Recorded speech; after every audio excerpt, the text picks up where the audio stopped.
I sensed something was off the moment the coordinator's eyes slid past me as if I were air.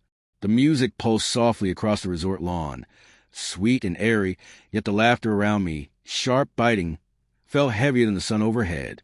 My husband stood near the front, glass in hand, glowing with a joy he hadn't shown me in months. His mother straightened his collar with the same proud, tender touch she used on his sister, the bride. They were a perfect picture framed by sunlight on the ocean. And me, barely there, barely noticed, tucked behind a row of white chairs, every seat marked with name, except one, mine. The coordinator forced a polite smile. "There isn't a seat for you." My chest tightened. Surely this is a mistake. Before she could answer, my sister-in-law glided over, all silk, flowers, and a smirk sharpened by privilege. "It's no mistake," she announced loud enough for her entourage. "Low-born blood doesn't mix with ours." Her bridesmaids tittered. My husband didn't flinch. Another sip of champagne, and he looked away, a faint twitch at the corner of his mouth betraying the satisfaction he'd been waiting for. My heartbeat slowed, not from shock, but from sudden clarity. I nodded to myself. I understood, and I walked away. No one followed. No one cared. They had no idea that in less than an hour, I would dismantle everything holding this wedding together. The very thing they assumed he had paid for, unaware it had always belonged entirely to me. When I met him, he was earnest, charming, broke, but honest. He told me he'd struggled, that his family doubted he'd amount to anything. I believed him.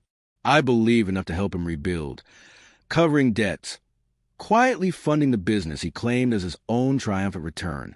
I didn't care about the money. I cared that he finally stood tall. But as he rose, I vanished. His family embraced him, his success, his suits, his car. Not me.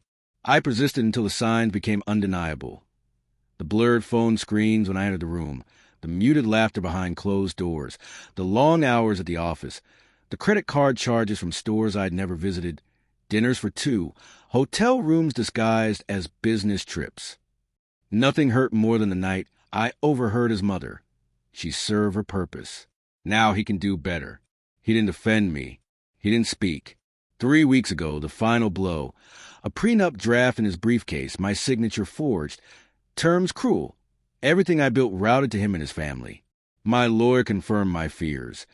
They were quietly trying to erase me, legally, permanently. I didn't confront him. I didn't panic. I planned. Everyone assumed he was funding his sister's wedding. The venue, the catering, the $15,000 floral arch, all charged to his business account. What they didn't know, that account was mine, all the funds earned, transferred, and protected by me. I let him take credit, let him boast, let him feel like the provider, the king. All the while, I quietly arranged a single safeguard. One signature, mine, could retract every payment. He never read the fine print. 30 minutes after leaving the ceremony, I settled into a shaded lounge chair overlooking the waves, calm and detached. I opened the banking app. Payment 1, venue, canceled. Payment 2, catering. Payment 3, florals. Payment 4, entertainment. Payment 5, open bar. 6 figures reversed in under 2 minutes. I sent a single message to the coordinator. Services revoked due to breach of contract. Cease immediately. I didn't need to watch the chaos to know it unfolded. Music stopping mid-song, the bars shutting down, flowers dismantled, plated dinners left untouched, guests murmuring, judging, whispering.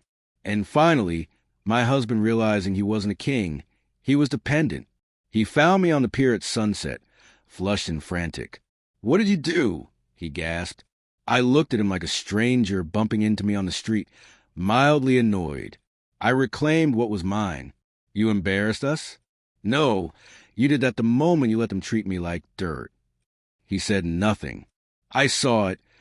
The moment he understood he never loved me, only what I could provide. I handed him an envelope, divorce papers already filed. "You wanted me gone," I said. "I'm simply agreeing." As I walked away, he called my name once, twice, then fell silent, crushed by the weight of his own downfall. For the first time in years, my shoulders felt light. Silence is often mistaken for weakness. But in silence, plans are born, and mine had unfolded perfectly.